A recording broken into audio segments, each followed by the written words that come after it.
اوله خبره د لباس اهمیت.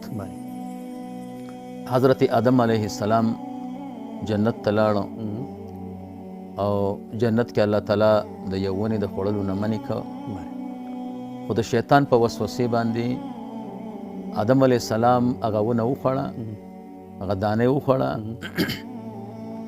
د هغې اثر دا و چې جنتي لباس دې وغورځېد،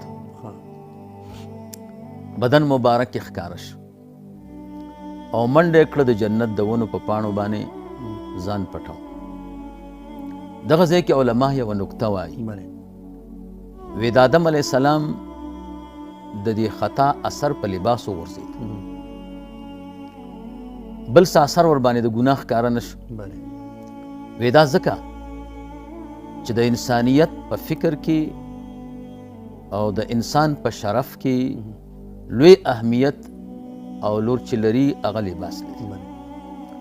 کله چې د انسان نه لباس لري شي، که څومره معززي هغه بیا بې عزته ښکاري، او د انسان هر قسمه بې عزتي که څوک ورته کنځا وکړي، که څوک یې ووهي، دا قابل برداشت ده. خو چې څوک د چا نه لباس لري کي، دا قابل برداشت نه ده، دا د معاف کېدلو نه ده، بلکې د هغه سړي په مرګ باندې هم دی نه خوشحاله کېږي، یعنې دومره ورته غوسه چې مرګ ورته اسانه ښکاري.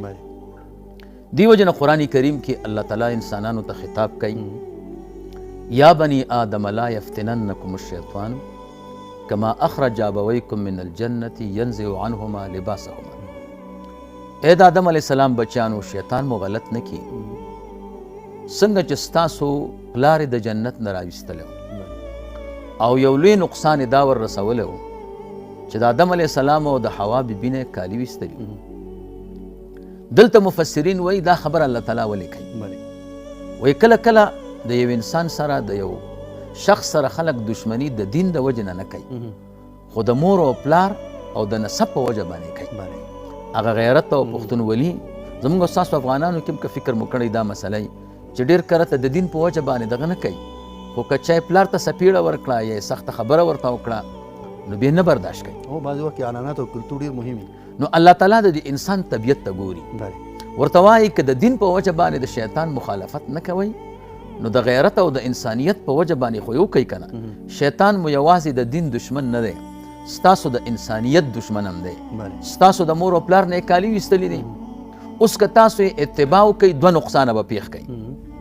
یو دا دی چې د پلار په کالي ویستلو به خوشحاله شئ او دا خو ستاسو د انسانیت سره معارض دی او په ټکر دی. دویمه دا ده چې دا کار به تاسو سره وکړي، که د شیطان اتباع مو وکړه نو ستاسو نه به کالي وباسي یا به لغړو خلکو ته نږدې شئ، نو د شیطان اتباع مه کوئ.